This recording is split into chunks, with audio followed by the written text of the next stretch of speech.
Hello, everyone. My name is Mark Kageyama, and I'd like to welcome everyone here to Be Your Own Hero. I'm a stage 4 prostate, bone, and lung cancer patient slash survivor. Been dealing with cancer since late 2020, early 2021, and doing absolutely great now. So happy. We're enjoying our new home in Texas with our new granddaughter, who is going to be about 8 months old now, and she's just such a joy and such a blessing, and we just enjoy spending time with her and working at the house and learning about our new home and all the different things that are so different than California. But yeah, we're very, very happy. So I am very, very happy to introduce an incredible guest, and her name is Michele Tschirhart, and she's from Tennessee. And I saw her on Tim Sohn's Showing Up Perspective on Cancer's live stream. And I told Tim, I said, Tim, I you got to connect me to her. She is my kind of person. And so he did it right away. And here we are. So I'd like to introduce Michele. Please share with us who you are, and we're going to get into it. This is going to be fun. Hi, Mark. Thank you so much for having me. I am super excited to get to know you better because I think you're my kind of person too. Um, I moved to Tennessee from California also. We're in Via California. I raised my kids in Palm Springs area and lived in Big Bear Oh, and wow. yeah, and then in north of LA for a few years. Then we were up to Boise after my husband retired, and then out here to North of Tennessee. LA, where? North Hills, I think it was. Was it No North Hills? kidding. Yeah, You're in the yeah. valley then. I guess so. He Yeah. retired from Anheuser-Busch right there. Oh, wow. That's Yeah. yeah, no, I'm from the valley. Oh, well, okay, we could have been neighbors. Yeah, we could have been. Go ahead. I'm sorry to interrupt you. We could have been neighbors. I was just there for a couple of years before he retired, so I didn't know the area very well. But we followed grandkids as well to Tennessee. We've got 4 grandkids here, and they're growing up. I wish I had a little 8-month-old to snuggle and hold and love on. My youngest is 13, so not as much snuggling these days. But yeah, so we moved out here to be close to them. Um, and we socially dance. I've taught myself how to watercolor paint, make all kinds of cute little creatures, knitting and crocheting for the kids, and just keep on keeping on. That is fantastic. I love that. I mean, Yeah. you're living life, and that's what it's all about. And that's what's so important, after going through cancer and everything, to transition back into living is just critical. So why don't we start at when you started having health problems and how you got diagnosed with cancer? Well, I the type of cancer I have is called chronic myelogenous leukemia, CML for short. And it's a little different than some cancers because it is chronic, keyword, meaning you'll pretty much have it forever. So it was back in February 2011 when I was actually diagnosed. But leading up to that, I had had every symptom of leukemia. I had the night sweats, I had the fatigue, I had the uncomfortable feeling under my rib cage, I had a rash, I had bruising, you name it, I had it. And I absolutely 100% explained away every single symptom. I just managed, just when I was too, super tired, I was like, well, you're just doing too much and you're getting older and all these things. So I explained them all away. And previously, I had had ovarian tumors. They were borderline, but I had been told that they could come back.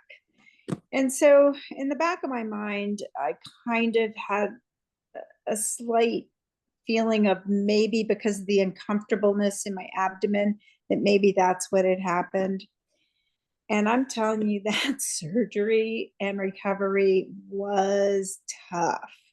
It might, when I was in great shape, I was younger then and in the best shape I had ever been. And my surgeon had said, it's going to take you a year to recover from this. And I'm in the back of my head, I'm like, there's no way it's going to take me a year. I'll be good to go in 3 or 4 months. Ah, it took a year. It was so hard. So in the back of my mind, I kept thinking, maybe that's what's going on. And I really kind of wasn't up to like facing going through that again because it was so difficult and I was so sick. So I just kind of kept pushing it away. And then I went and I saw my optometrist and he saw broken capillaries inside my eyes.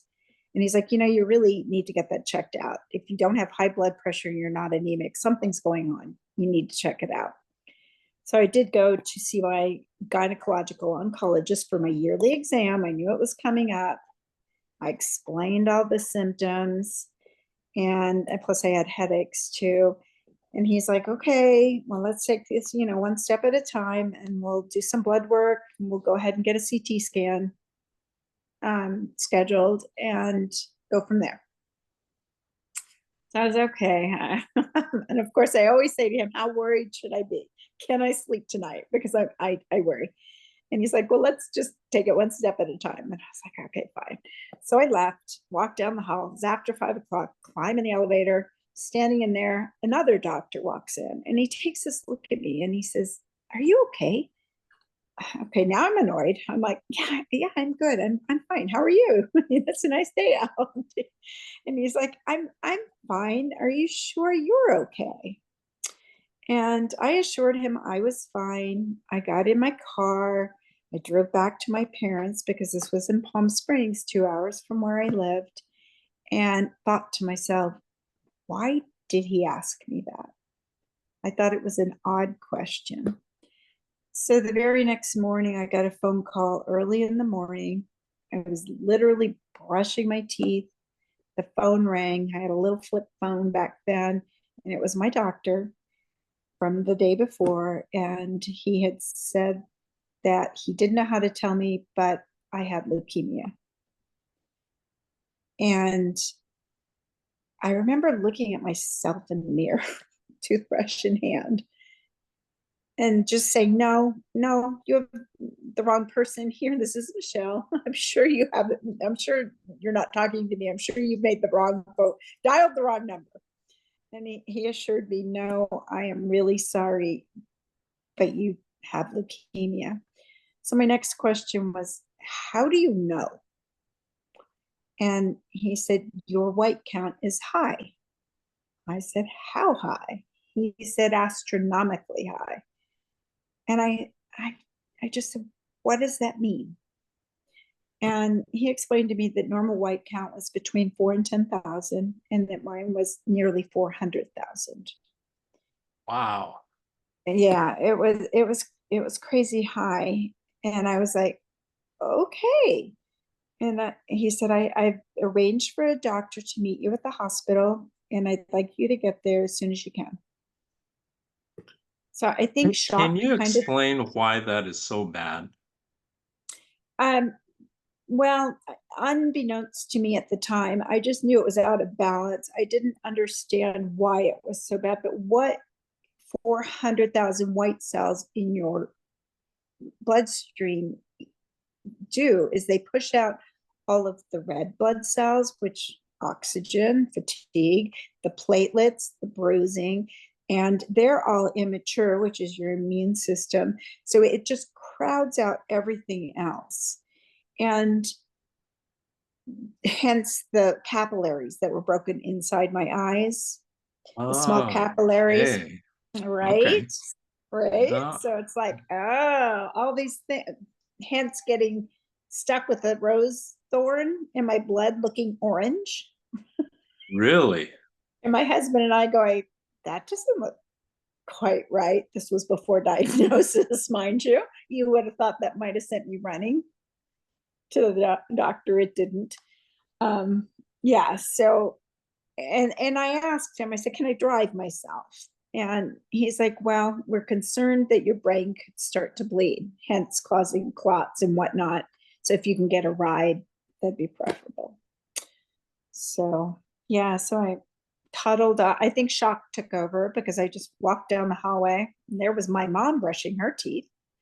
And I'm like, Mom, where's Dad? And she's like, he's watering the flowers out front. And she's like, why? And I said, apparently I have leukemia, and apparently he needs to take me to the hospital.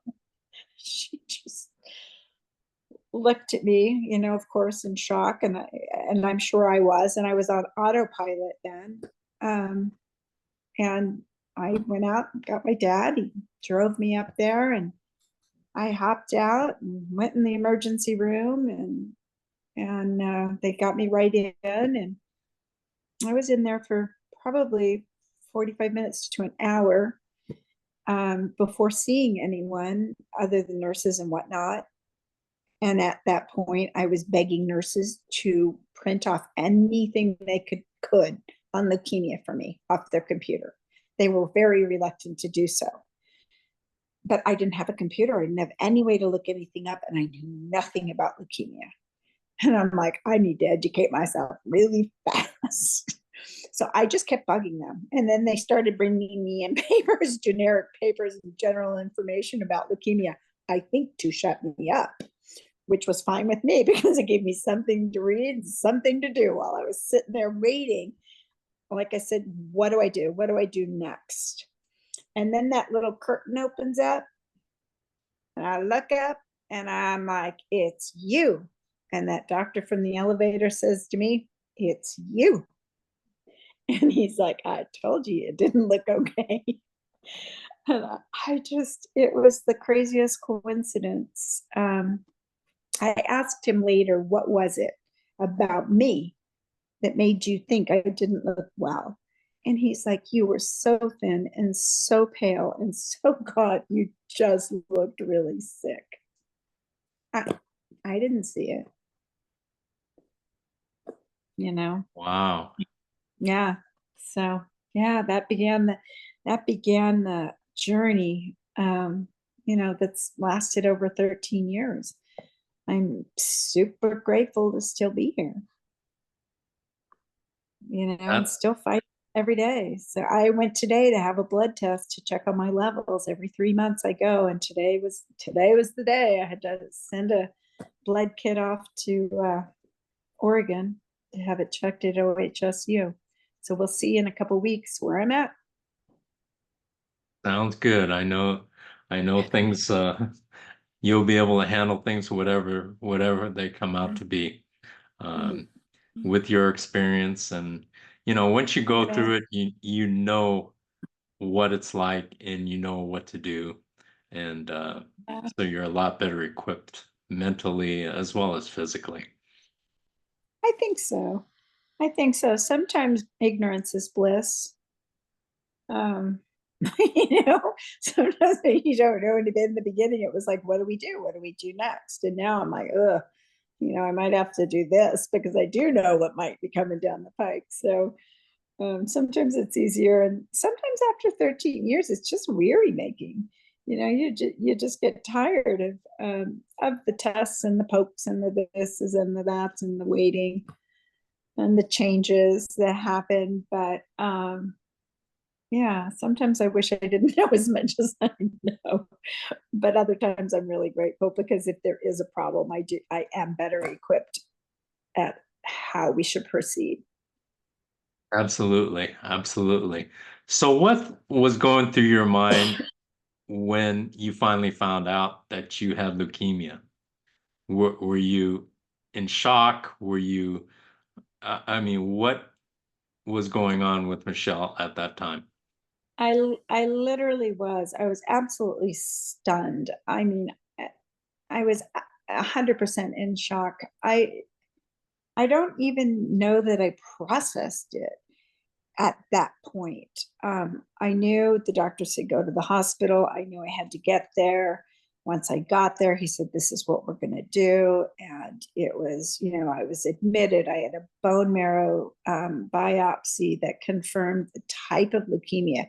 Who knew there were many types of blood cancer? Not me. I didn't know. I had no idea. So we had to confirm the type of leukemia and then the treatment. And then it was that day was just one thing after another. They put in a port here. I was hooked up to a machine to start removing the massive amount of white cells. And it all just happened so fast, and it was all matter of fact. And at that time, the first thing, of course, I asked my doctor was, how long do I have? Is this, how worried do I need to be? Am I going to die? All of those things are immediate. And then in the back of my mind was, how am I ever going to tell my children? And so that I kept pushing back in the back of my brain. And I was getting through that first day. And I had made the decision, until I knew what type of leukemia and what I was facing, that I wasn't going to tell them. By then, my husband had showed up from LA with my computer and was there. And so I was able to start kind of researching things on my own. And it wasn't until late at night, when everybody had gone home and all my tests were done, and I still had extreme night sweats, and I was in the hospital bed alone, and it was quiet, that the gravity of what I was facing kind of hit. And it was just, I don't know how many hours I sobbed. It was just this feeling of the unknown. At that point, I didn't know. And then the other side of me was, how do we fix this? What do we do? I'll do whatever I have to do to fix it. So it was kind of a waffling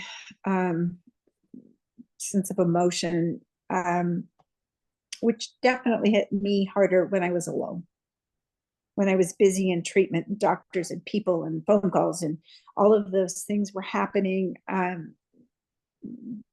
I didn't think. I just went kind of on autopilot.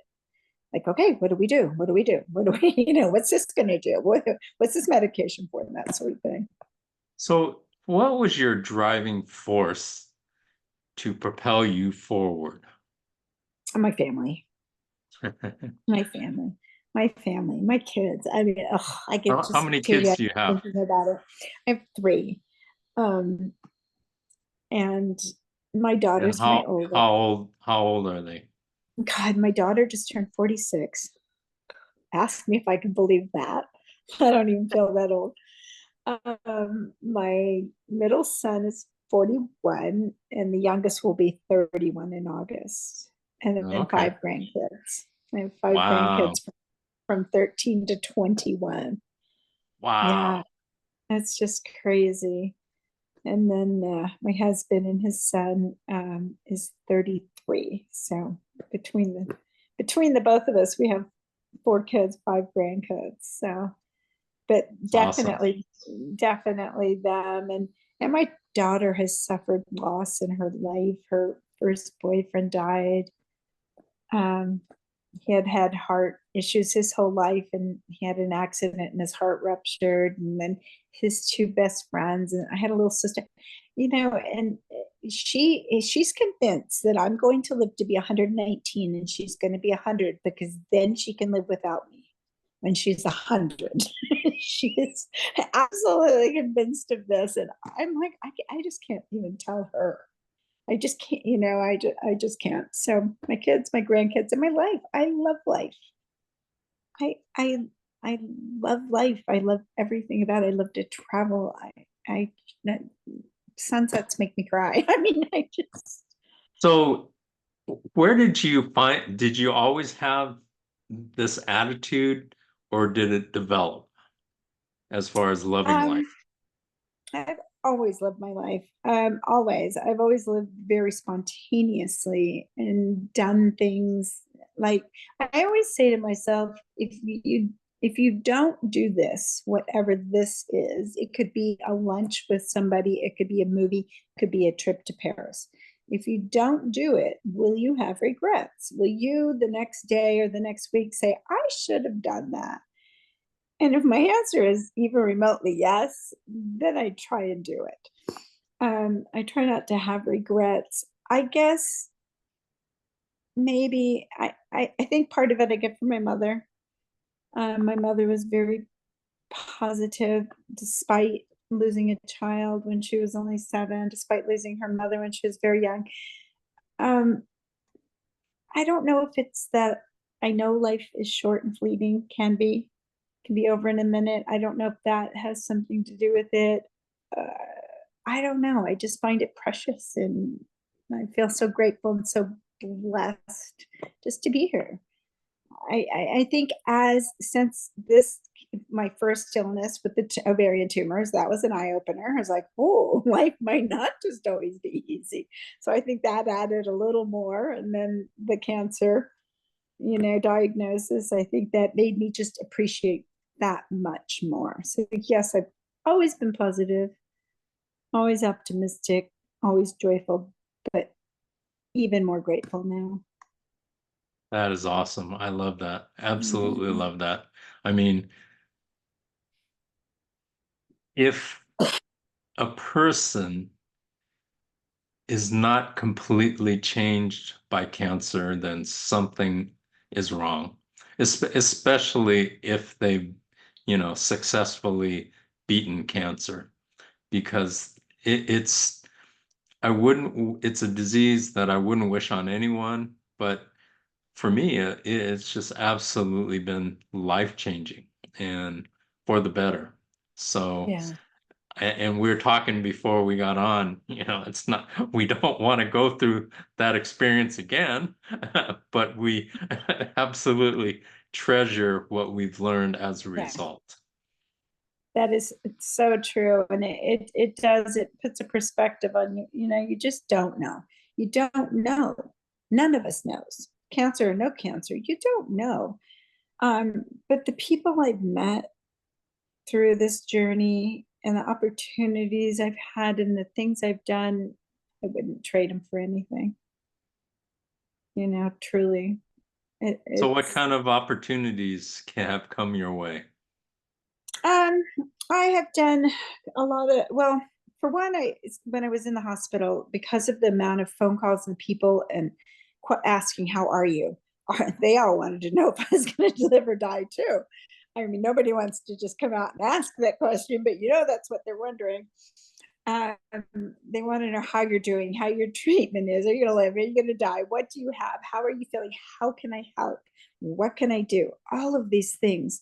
They just, you just get bombarded with it. And I was too sick to answer them. My husband got sick and tired of answering them, I'm sure. The poor guy, I mean, he had to say the same thing over and over so many times every day. It's just exhausting and you're just busy fighting for your life. So I started writing it down on a blog, mostly for my friends and family. So it was like, if you want to know what's going on, this is what's going on. So as I learned what CML was, what stage I was in, what that stage meant, what I was going to do, how I was feeling, how they could help, all of those things, what to do when you're in the hospital, blah, blah, blah, blah, blah, blah. I started doing that as a way to communicate. And what I found was that people from literally all around the world started reaching out to me through my blog and saying, because at that time there wasn't much information online about CML. And they were like, this is, you've helped me so much. I'm going through the same thing. I understand. Oh, I sent this to my mother-in-law so she could understand better. And the amount of people, it was astounding to me. I'm like, I can't believe people are reading this. That was not my intent. I never intended my life was always kind of private. Now my whole life is on a blog for anybody to read. And let me tell you, there's some stuff on there that I go back and read and go, oh my God, I can't believe I wrote that. But Do I you just still ignore keep it. it up? Yes, yes. Now it's turned into more, I mean, updates on my health. And then a lot of my traveling, we do a lot of traveling. I put that there. I not in a way that look at what I'm doing, but look at what I've achieved and what I'm able to do. Yes, I may only be able to go out for 3 or 4 hours on a trip a day, and I may be down the next day, but the next day I'm going to go out for 3 or 4 hours again. And I've heard that it's inspired people to even just take a weekend trip, or to just go to the movies and risk feeling crappy the next day or whatever it may be. So yes, I do not as on a daily basis, where in the beginning it was more of on a daily basis and getting through the rough patches. But like I said, 13 years living with cancer, it's up and down. I had medication changes, pleural effusions. I had to have my lung drained numerous times. I've been on oxygen. I've had to change medications. There's just a multitude of things that do arise. Um, so I do keep it up. So I've had the opportunity to meet people worldwide. I've had the opportunity to work with different pharmaceutical companies, creating materials to help other CML patients. I've had chances the patient story, to share my story to hopefully help others. I mean, just different things, like I'm sure you've maybe had some of those as well. Yes, I have. Yeah. More than I could even count. Yeah. Yeah. So, right. It's like, who knew, right? Your whole life changes. It's just, Right, right. I I went from, never imagined that I'd have my own YouTube and Rumble channels and all that kind of stuff amongst, uh, other things, having, as a result of all the things that I've done, it's created a big following for me on LinkedIn.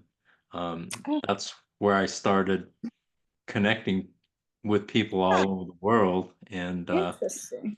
it's just I've created a monster.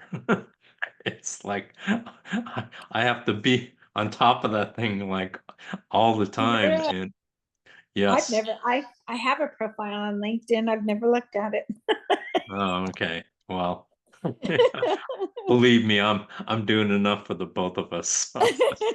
We never would have met, right? Uh, If we both didn't have cancer, you and I never would have met.